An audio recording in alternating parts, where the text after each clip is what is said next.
It's just something that I wanted to do because I'm very passionate about it. The Coon Rapids Heart Safe program making a global impact. More on some special overseas visitors this week. Plus, one of the largest publishers of weekly newspapers in the country being bought by another publishing group. But first, this is a significant, serious crime. A Coon Rapids man suspected in more than 50 burglaries in the Twin Cities behind bars. That tops CTN News this Friday, August 12th, 2016. Thanks for joining us. After months of investigating, police arrested a man they say is involved in stealing valuables from houses in the metro area. Some of those burglaries happened while people were sleeping inside. 38-year-old Brian Hootie is charged with 1 count of first-degree burglary, but police say there may be more charges. They are expected. CTN's Joe Nelson explains. You can see footprints all over in our yard that he was peering into our windows. TJ Dimke of Blaine says he's taking extra precautions after a burglar stole a purse from a home next door. His neighbor Sean Bellendorf told us over the phone that last week his wife noticed the glove boxes of both their vehicles open and her purse was missing with her credit card, ID, and both of their social security cards inside. Unfortunately, someone had come in the house and taken it. After checking their security cameras, the Bellendorfs noticed this man going into their cars and entering their home. Sean says he felt violated and angered. Blaine police said they noticed a pattern of someone going through open garage doors and taking garage door openers out of unlocked cars to gain access to garages and even homes with people inside. They formed a mini task force with other police agencies. That collaboration solves a lot of crime and takes a lot of people off the street. The security camera footage helped catch 38-year-old Brian Hootie shortly after more burglaries in Coon Rapids the next day. They believe he's responsible for upwards of about 50 burglaries throughout the metro area. Now in custody, charged with first-degree burglary, police expect several more charges to be filed against Hootie soon. We know how significant it is when someone's going to enter someone's home and put in as big of effort as we could. Police say people can be proactive to protect themselves and their property. It's so important that people close their doors, close their garage doors, lock their doors, and lock up their cars and hide their valuables in their cars to help themselves from being a victim. That I don't think we can stress that enough. There's been times where we've left our garage door open at night, which is how they got into our neighbor's house. So we definitely always make sure that that's locked and everything's put away before we go to bed. Bellendorf says the purse still hasn't been found. Hootie has prior convictions including burglaries, property damage, and possession of a stolen firearm. He faces up to 20 years in prison. Again, police are reminding people to close and lock their doors and hide or remove garage door openers and other valuables from cars. Stephen, Karen? Great to see the cooperation between the police departments also. Good that they were able to find them. Thanks, Joe. The search continues for several men who broke into an apartment in Anoka last weekend. The incident, which happened just before 11 Sunday morning, was captured on a surveillance camera set up by the homeowner who was away for the weekend. It shows a man kicking in the door of the apartment on Cutters Grove Avenue and walking around the apartment. The tenant posted the video on Reddit looking for any information on the burglary. The thieves got away with around $2,000 worth of electronics and jewelry. Anyone with information is asked to call the Anoka Police Department. State investigators are looking into a Coon Rapids daycare center after a young child wandered away and walked home this week. The incident happened Monday morning at the New Horizon Academy on Hanson Boulevard. Neighbors found the boy crying in a front yard about a block away on the other side of Hanson Boulevard. A staff member eventually returned the preschooler safely to the daycare center.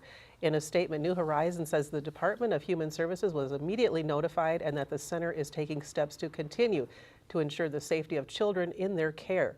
The state also investigated cases of children leaving the daycare in 2008 and 2014.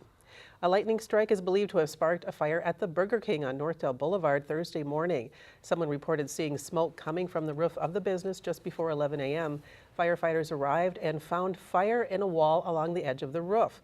The flames were extinguished and light smoke was extracted from the restaurant. Fire investigators located surveillance video showing lightning striking the building about 4 hours before the 911 call. We now know who's moving on to the general election in 2 contested city council races following this week's primary election. In Ward 1, Brad Greskoviak came out on top with 309 votes, followed by Julia Stevens, who received 148 votes.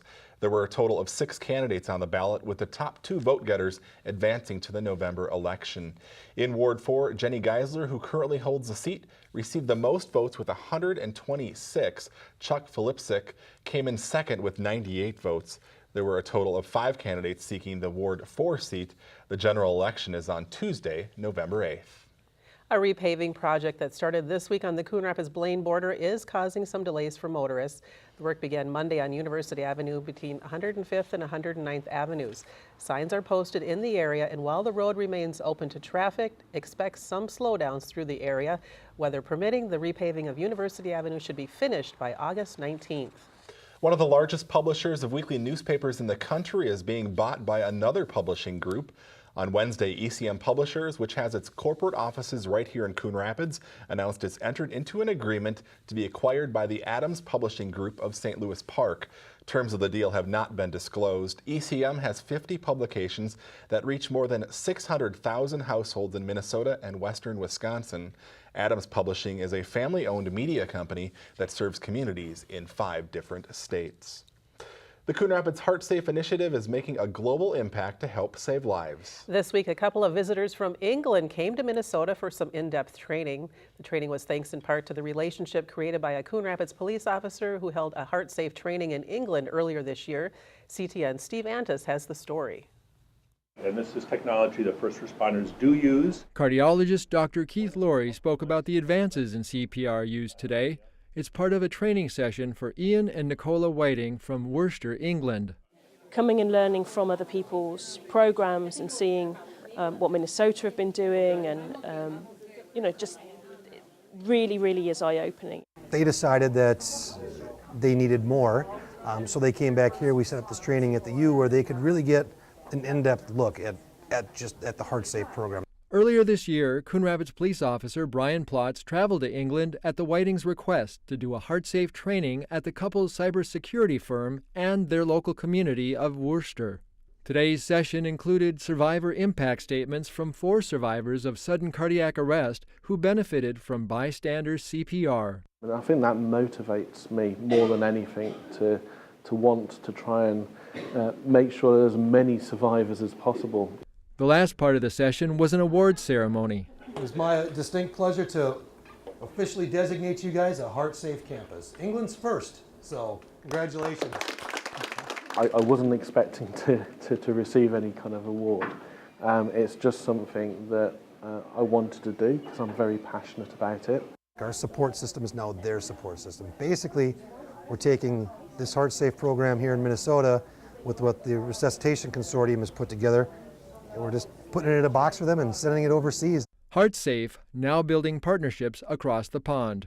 At the U of M, Steve Antis, CTN News. Minnesota does have some of the highest survival rates in the nation for victims of sudden cardiac arrest, thanks in part to 100 communities that have been established as heart-safe communities. It had to be decided in a playoff, but Joe Durant walked away the winner of the 3M championship last weekend in Blaine. On Sunday, Durant started out 4 strokes behind the leader, Miguel Angel Jimenez, and the two ended up tied after 18. But Durant won on the first hole of the playoff, getting his second victory on the 50 and over tour. The last time a playoff happened in this tournament was 1998 when it was played at Bunker Hills. Every day it's getting closer, going faster than a roller coaster. Another summer concert series is officially in the books. The sounds of rock and roll from the 1950s filled the Coon Rapids Dam Thursday night. Buddy and the Boys, a Buddy Holly tribute band, took the stage and entertained the crowd for the final concert in the annual series sponsored by the Coon Rapids Arts Commission. If you missed any of the concerts, we'll be airing all of them in the coming week right here on CTN. Northtown Mall is once again helping children in need return to the classroom this fall with the proper school supplies. Their back-to-school supply and donation drive is currently underway and will continue through August 21st.